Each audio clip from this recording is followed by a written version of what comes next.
అందరికీ నమస్కారం. ఇవాల్టి సెషన్లో మనం డిస్కస్ చేసుకోబోయేటువంటి టాపిక్ వచ్చి First World War and the Russian Empire. First World War కాలంలో రష్యన్ ఎంపైర్లో ఏం జరిగింది, ఫస్ట్ వరల్డ్ వార్లో రష్యన్ ఎంపైర్ పాల్గొందా లేదా, ఇట్లాంటి అంశాలన్నీ కూడా మనం తెలుసుకుందాం. 1914 war broke out between two European allies, Germany, Austria, Turkey, known as the Central Powers. The other group is France, Britain, Russia, Italy, and Romania. Now, there are two powers, Central Powers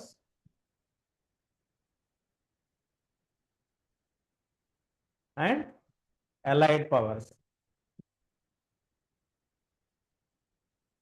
Central Powers are Germany, Austria, Turkey. These three together are Central Powers. Whereas Allied Powers are France, Britain, Russia. Under that, we also have Italy and Romania. So, 1914లో మనకి మొదటి ప్రపంచ యుద్ధం ప్రారంభమైంది. మొదట ప్రపంచ యుద్ధం ప్రారంభమైనటువంటి వర్గాలు ఏ వర్గాల మధ్య ప్రారంభమైంది, ఏ గ్రూప్స్ మధ్య ప్రారంభమైంది అనేటువంటి దాన్ని కనుక మనం తీసుకున్నట్లయితే central powers versus allied powers మధ్య జరగటం జరిగింది. సెంట్రల్ పవర్స్ అంటే ఏంటి, ఏ కంట్రీస్ సెంట్రల్ పవర్స్లోకి వస్తాయి అంటే జర్మనీ, ఆస్ట్రియా, టర్కీ, ఈ మూడు ఒక గ్రూప్గా ఫామ్ అయి సెంట్రల్ పవర్స్గా మనం పిలవడం జరుగుతుంది. ఇవి మూడు దేంతో ఫైట్ చేశాయి? ఫ్రాన్స్, బ్రిటన్, రష్యా, ఇటలీ, రొమానియాతో కలిపి ఫైట్ చేయడం జరిగింది. Each country had a global empire. ప్రతి కంట్రీ ఏదైతే ఫైట్ చేస్తున్నాయో, జర్మనీ కానీ, ఆస్ట్రియా కానీ, ఫ్రాన్స్ కానీ, బ్రిటన్ కానీ, వీళ్ళందరికీ కూడా పెద్ద పెద్ద ఎంపైర్స్ అనేవి ఉన్నాయి. War was fought outside Europe as well as in Europe. ఈ వార్ ఎక్కడ ఫైట్ చేశారు? యూరోప్ ఖండం ఉంది కదా, యూరోప్ ఖండం లోపల ఫైట్ చేశారు, అలాగే ఏషియాలో ఫైట్ చేశారు, ఆఫ్రికాలో కూడా ఫైట్ చేయడం జరిగింది. సో ఫస్ట్ వరల్డ్ వార్ అని ఎందుకు పిలుస్తున్నాము అంటే చాలా చోట్ల ఒకే సమయంలో యుద్ధం జరిగింది కాబట్టి, దాదాపుగా ఎక్కువ దేశాలు పాల్గొన్నాయి కాబట్టి దీన్ని వరల్డ్ వార్గా పిలవటం జరిగింది. ఇలాంటి యుద్ధం ప్రపంచంలో మొట్టమొదటిసారి జరిగింది కాబట్టి దీన్ని ఫస్ట్ వరల్డ్ వార్ అని పిలవటం జరుగుతుంది. ఎందుకని ప్రపంచంలో మొట్టమొదటిసారి అని అంటే, అంతకుముందు ఏదైనా ఒక రాజ్యం, ఎక్స్ అనేటువంటి రాజ్యం వై అనేటువంటి రాజ్యంపై దండయాత్ర చేయటం, లేదా వై అనేటువంటి రాజ్యం ఎక్స్ అనేటువంటి రాజ్యంపై దండయాత్ర చేయటం జరిగేది.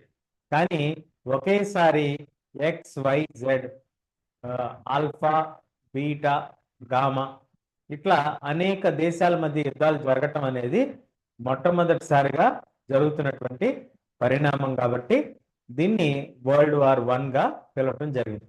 మరి రష్యా ఇందులో పాల్గొందా లేదా? Russia, in Russia war was initially popular and people rallied around Tsar Nicholas II.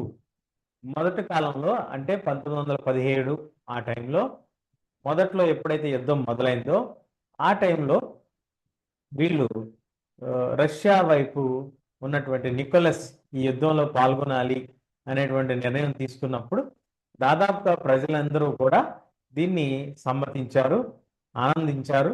ఎలాగైనా సరే ఈ యుద్ధంలో మనం గెలవాలి అనేటువంటి ఒక ఆలోచన వీళ్ళకుంది. As the war continued, though tsar refused to consult the main parties in the Duma, support over thin.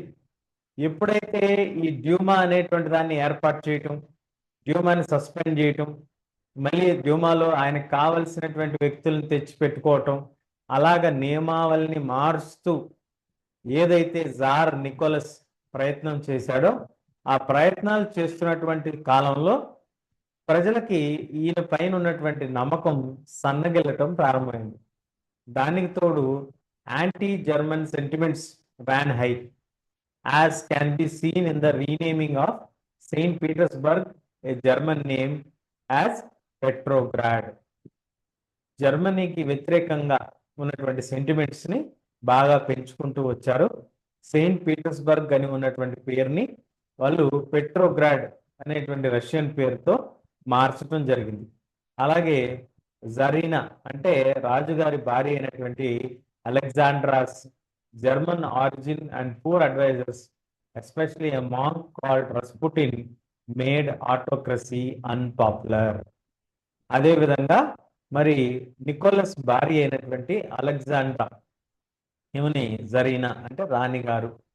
రాణిగారికి కూడా కొంత జర్మన్ పునాదులు ఉన్నాయి, అంటే వాళ్ళ తాలూకా బంధువుల్లో జర్మన్ వాళ్ళు ఉన్నారు కాబట్టి ఆమె అడ్వైజర్స్ గా ఉన్నటువంటి ఒక గురువు, ఆయన పేరు రస్పుటిన్. ఆయన తీసుకునేటువంటి నిర్ణయాలు కూడా ఈ యొక్క రాజుగారికి చాలా అన్పాపులారిటీ అంటే వ్యతిరేకతని తెచ్చిపెట్టింది. మొదట్లో 1914-15 ఆ కాలంలో మొదట్లో అయితే రాజుగారికి ఫేవర్ గానే ఉన్నారు. యుద్ధం పట్ల కూడా వాళ్ళు ఎక్కువగా ఇది మంచిదే అనేటువంటి ఒక ఆలోచనతో కలిగి ఉన్నారు. కానీ రాను రాను నికోలస్ యొక్క ధోరణి, నికోలస్ చేస్తున్నటువంటి పనులు, అలాగే రాణి గారు చేస్తున్నటువంటి పనులు ఇవన్నీ వెరసి అక్కడ ఉన్నటువంటి మత గురువులు ఇచ్చేటువంటి సలహాలు ఇవన్నీ ఆ రాజుగారి యొక్క ప్రభావాన్ని తగ్గే విధంగా వచ్చింది అనేటువంటిది మనం ఇక్కడ గమనించుకోవాలి. First World War on the eastern front and the western front. తూర్పు తీర ప్రాంతం వెస్టర్న్ ఫ్రంట్ లో వార్ చాలా డిఫరెంట్ గా ఉండేది. In western front western armies ఏం చేసేవాళ్ళు, trenches stretched long eastern France, తూర్పు ఫ్రాన్స్ తీరంలో ఉన్నటువంటి లోతైనటువంటి స్వరంగాల లోపల ఉండి వీళ్ళు యుద్ధం చేయాల్సి వచ్చేది.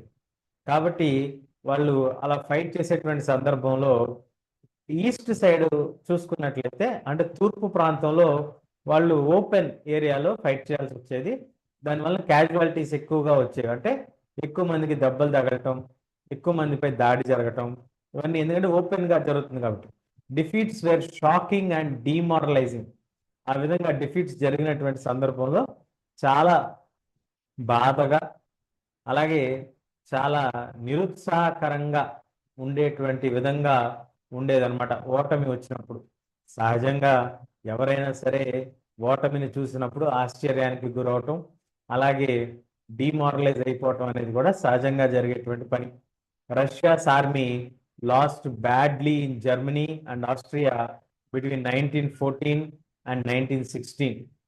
సో రష్యన్ ఆర్మీ చాలా పెద్ద ఆర్మీ అని పేరున్నటువంటి ఆర్మీ జర్మనీలో మరియు ఆస్ట్రియాలో అంటే వ్యతిరేక వర్గంలో ఉన్నటువంటి జర్మనీ ఆస్ట్రియా చేతిలో 1914-16 మధ్య కాలంలో దారుణంగా ఓటమిని చవిచూడటం కూడా ఒక డిమారలైజింగ్ ఫ్యాక్టర్ గా మనం చూడొచ్చు. There were over 7 million casualties by 1917. సుమారుగా 7 million మంది అంటే దాదాపుగా 70 లక్షల మందికి గాయాలయ్యాయి అనేది మనకి గణాంకాల ప్రకారం తెలుస్తున్నటువంటి అంశం. As they retreated the Russian army destroyed the crops and buildings to prevent enemy from being able to live off the land. ఎప్పుడైతే రష్యన్ ఆర్మీ వాళ్ళు వెనక్కి వచ్చేసినటువంటి సందర్భంలో మరి జర్మన్ ఆర్మీ కానీ ఆస్ట్రియన్ ఆర్మీ కానీ మళ్ళీ తిరిగి వస్తారేమో, వచ్చి దాడి చేస్తారేమో అనేటువంటి ఆలోచనతో ఉన్నటువంటి పంటల్ని, పొలాల్ని, బిల్డింగ్స్ని అన్నిటిని ధ్వంసం చేశారు. ఎందుకంటే శత్రు సైన్యం గనక వచ్చి ఇక్కడ ఉండేటువంటి ఆవాసం కల్పించుకున్నట్లయితే తిరిగి మళ్ళీ దాడి చేసేటువంటి అవకాశం ఉంటుంది కాబట్టి ఆ రకంగా ఉన్నటువంటి పంట పొలాలు, ఉన్నటువంటి బిల్డింగ్లు అన్నిటిని కూడా రష్యన్సే ధ్వంసం చేసుకోవటం మనం ఇక్కడ గమనించుకోవాల్సినటువంటి విషయం.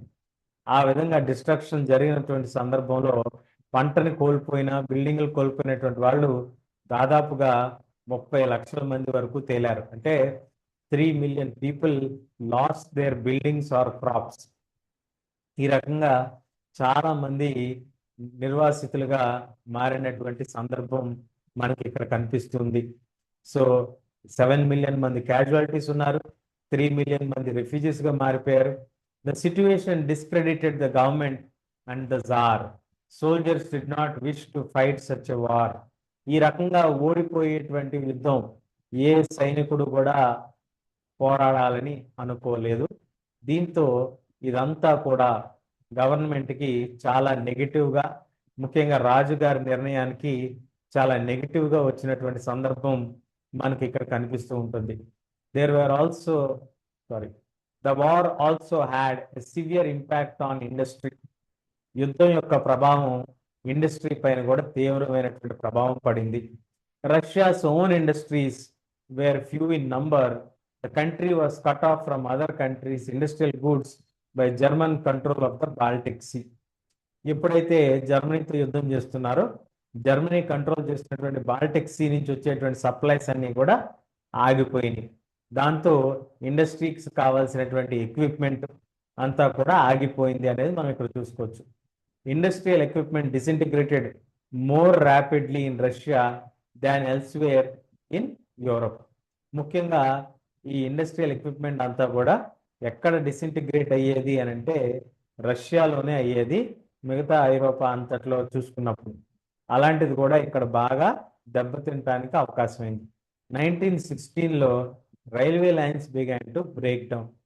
1916లో రైల్వే లైన్స్ విరిగిపోవటం ప్రారంభమైంది. So able bodied men were called upon to the war. మంచి దారుఢ్యం కలిగినటువంటి, శరీర దారుఢ్యం కలిగినటువంటి వాళ్ళు, ఫిజికల్ ఫిట్నెస్ కలిగినటువంటి యువకుల్ని, అలాగే వయసు ఉన్నటువంటి వాళ్ళనైనా సరే ఫిట్నెస్ ఉన్న వాళ్ళందరినీ కూడా యుద్ధంలో పాల్గొనడానికి రావాలని కోరటం జరిగింది.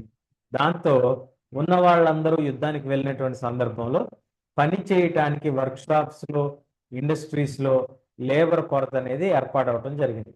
సో ఉన్న వాళ్ళందరూ యుద్ధానికి వెళ్ళారు, అంటే ఉన్నటువంటి లేబర్ అంతా కూడా యుద్ధంలో పాల్గొనడం ప్రారంభించారు. దాంతో ఈ ఫ్యాక్టరీస్, ఈ యొక్క వర్క్షాప్స్ ఇవన్నీ కూడా మూసేసుకోవాల్సినటువంటి పరిస్థితి వచ్చింది. ఎందువలన? వర్కర్స్ లేకపోవటం వలన. ఎక్కడికి వెళ్ళారు వర్కర్స్ అంతా? యుద్ధం కోసం పిలువబడ్డారు కాబట్టి యుద్ధానికి వెళ్ళారు. మరి రాజుగారి ఆజ్ఞ కాబట్టి ఎదురు తిరిగితే మళ్ళీ ఏమన్నా అంటారేమో అనేటువంటి ఒక భయం ఉంటుంది కాబట్టి సహజంగానే అటువైపుకి ఎక్కువ మంది మక్కువ చూడటం, అలాగే కొంత సమయానికి ఎక్కువ ఆదాయం వచ్చేటువంటి అవకాశం కూడా ఉంటుంది కాబట్టి అటువైపుకి వెళ్ళటం అనేది మనం గమనించవచ్చు. Large supplies of grain were sent to feed the army. సమయానికి ఆహారం ఆర్మీకి అందాలి కాబట్టి ఉన్న ఆహారం మొత్తంలో కూడా ఎక్కువ మొత్తాన్ని ఆర్మీకి ఆహారంగా పంపించేవాళ్ళు. So people in cities bread and flour became scarce. So నగరాల్లో నివసించేటువంటి వాళ్ళకి ఈ బ్రెడ్ అలాగే ఈ ధాన్యం కొరత అనేది ఏర్పడటం ప్రారంభించింది. వింటర్లో 1916లో రైట్స్ జరిగాయి. అంటే వచ్చి గొడవలు చేసేవాళ్ళు. ఏంటి? బ్రెడ్ షాప్స్ దగ్గర ఎందుకు మాకు బ్రెడ్ దొరకట్లేదు, ఎందుకు మాకు బ్రెడ్ దొరకట్లేదు అంటే వాళ్ళకు ఉన్నటువంటి బ్రెడ్ అంతా కూడా ఎక్కడికి వెళ్ళిపోతుంది? ఎక్కువ మొత్తం ఆర్మీకి కావాల్సినటువంటి ఆహారాన్ని అందుబాటులో పెట్టాలి కాబట్టి అటువైపుకి తీసుకెళ్తున్నారు అనేటువంటిది మనం గమనించాం. కాబట్టి సామాన్యమైనటువంటి ప్రజలకి ఇది అందుబాటులోకి రాలేదు. అందుకని వింటర్ 1916లో బయటకు వచ్చి మరి ధర్నాలు చేయటం ఇక్కడ మనం గమనించాల్సినటువంటి విషయం. సో ఈ విధంగా రష్యా ఫస్ట్ వరల్డ్ వార్లో పాల్గొనడం జరిగింది. పాల్గొన్నటువంటి మొదటి సంవత్సరాల్లో కొంత ప్రజలందరూ కూడా మక్కువగా ఈ నిర్ణయం మంచిదే అనేటువంటి ఒక అభిప్రాయాన్ని వ్యక్తం చేయటం, కానీ రాను రాను ఆ నిర్ణయం వాళ్ళపైన కొంచెం ఇబ్బందికర పరిస్థితులను గమనించినటువంటి ప్రజలు ఇది తప్పేమో, ఇలాంటి యుద్ధం మనం పాల్గొనకూడదేమో, ఎందుకంటే ఎక్కువ మంది చనిపోవటం, ఎక్కువ మందికి దెబ్బలు తగలటం, ఎక్కువ మంది నిర్వాసితులు అవ్వటం, ఇవన్నీ కూడా పరిణామ క్రమంలో మనం గమనించినప్పుడు మరి ఆహార ధాన్యాల కొరత వచ్చేటువంటి పరిస్థితి కూడా మనకి ఇక్కడ కనిపించింది. ఆర్మీలో సైనికుల కొరత, ఆహార ధాన్యం అందుబాటులో లేకపోవటం సామాన్యులకి, ఇవన్నీ కూడా మనం గమనించాల్సినటువంటి విషయాలు. ఇవి రష్యా వరల్డ్ వార్ 1లో పాల్గొన్నటువంటి సందర్భంలో జరిగినటువంటి పరిణామాలు, తీసినటువంటి పరిస్థితుల కారణాలు, మనం వీటిని క్లియర్గా గమనించడం జరిగింది. ఇవి ఈ సెషన్లో ఉన్నటువంటి ముఖ్యమైనటువంటి అంశాలు. నెక్స్ట్ సెషన్లో మనం ఫిబ్రవరి రెవల్యూషన్ ఎప్పుడు జరిగింది, ఏంటి, దానికి ప్రధానమైనటువంటి కారణాలు ఏమిటి అనేటువంటిది మనం డిస్కస్ చేసుకుందాం. ఇప్పటి వరకు ఎవరైనా మన ఛానల్ సబ్స్క్రైబ్ చేసుకున్నట్లయితే దయచేసి సబ్స్క్రైబ్ చేసుకోవాల్సిందిగా మనవి.